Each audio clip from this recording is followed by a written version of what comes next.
Ito yung na-discover ko ngayon sa aking system guys dito sa One Solar guys. So pwede pala itong ano guys, papaandarin ng walang batere.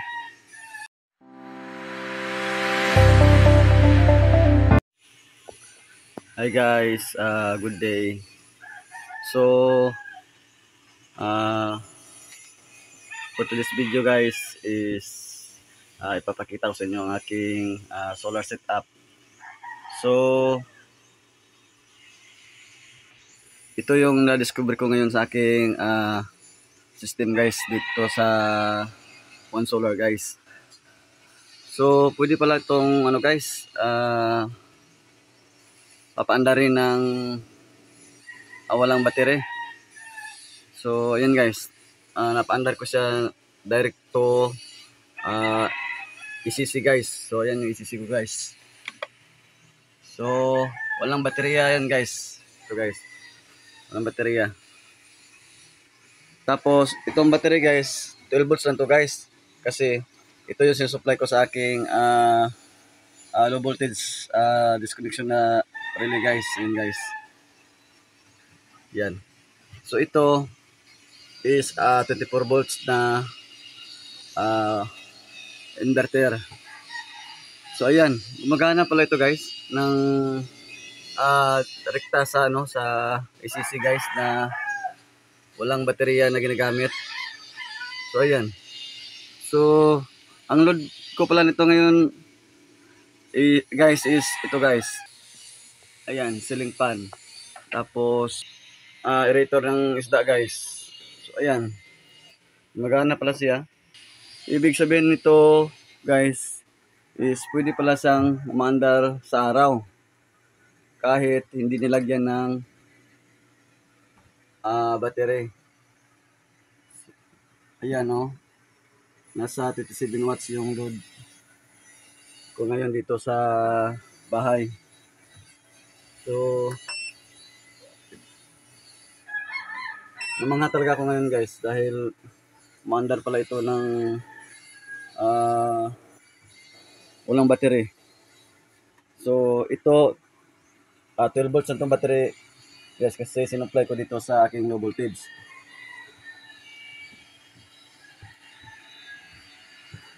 So ayan. Pero hindi ko recommend sa inyo guys na gagayahin itong aking ginagawa ko ngayon kasi baka masunog yung system nyo sa power inverter. So na-try ko lang to kasi tinanggal ko ang aking mga battery kasi binabalance ko sila.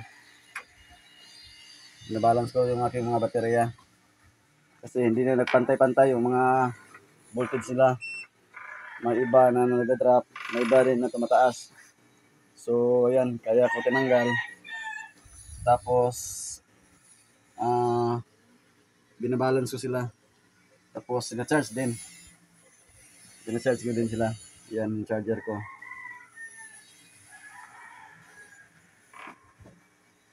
So ayan. Ayan yung ano ng inverter ko. 20 volts. Ayan. Tapos 28.7 yung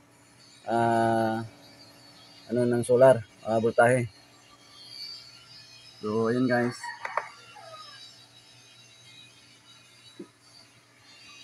So gumagana pala siya sa araw kahit walang battery na ginagamit natin. Pero guys, siguro yung Ilijoy na ano, na solar charger controller, baka gumagana din 'yun.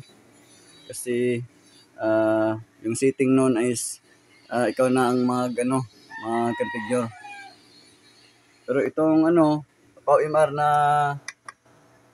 charger ECC ano din to. Hindi to ma-configure pero ayan, gumagana siya. So yan guys.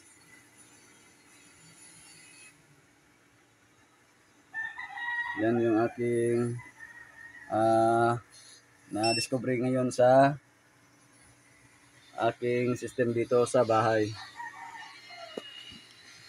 So ang load niya is nasa 27 watts.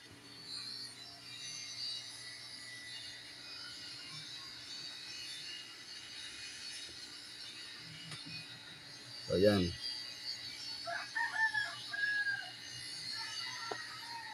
Ito yung low voltage na disconnection ko guys.